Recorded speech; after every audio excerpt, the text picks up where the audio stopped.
tournoi inédit a eu lieu sur 2 jours dans le trinquet de Saint-André de Seignanx. Les amateurs de pelote ont pu assister à des rencontres de haut niveau entre des joueurs confirmés. Un événement lancé par l'un des enfants du club, Jean-Philippe Bénès. Moi étant dans le circuit, je voulais faire un tournoi Elite Pro, mais surtout un tournoi Elite Pro qui compte dans le circuit. Parce que un tournoi avec des pros qui comptent pas, c'est pas pareil. Les joueurs se viennent tous motivés et avec envie de gagner, ce qui assure des belles parties. La pelote à main nue, mise à l'honneur dans ce tournoi, a partagé l'affiche avec la paletta féminine. Pour garantir le spectacle, les joueuses invitées ont été triées sur le volley.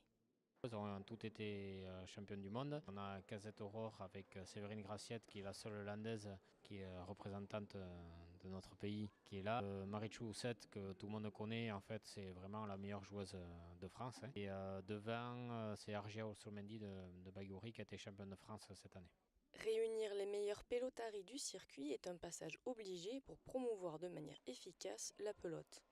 C'est vrai que la pelote n'est pas médiatisée, donc les jeunes ils savent pas forcément comment on joue, comment les meilleurs joueurs jouent.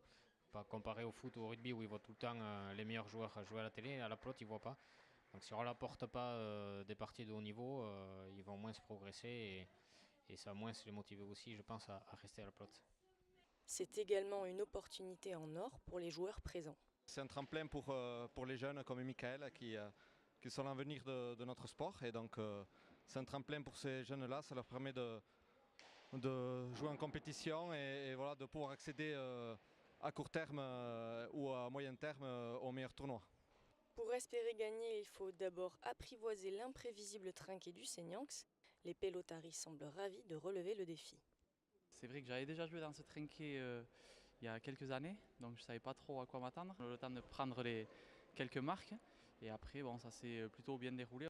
J'ai bien aimé le trinquet et c'est vrai que c'est assez rapide. Le premier filet il est assez près, donc on peut faire pas mal de points devant. Et voilà, là on s'est vraiment fait plaisir, donc on est prêt à revenir.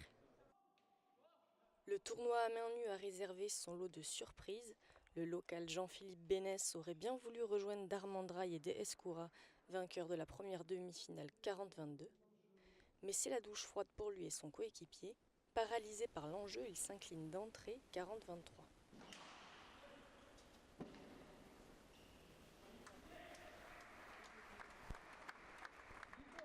En finale, les acteurs réalisent un match de haute volée.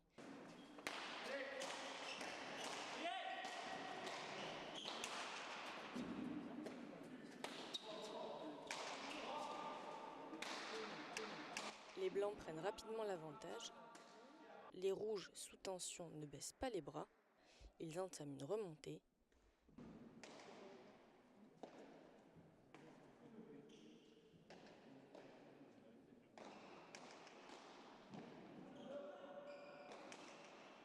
Mais Darmandraï et De Escoura gardent la tête froide et l'emportent finalement 40-32.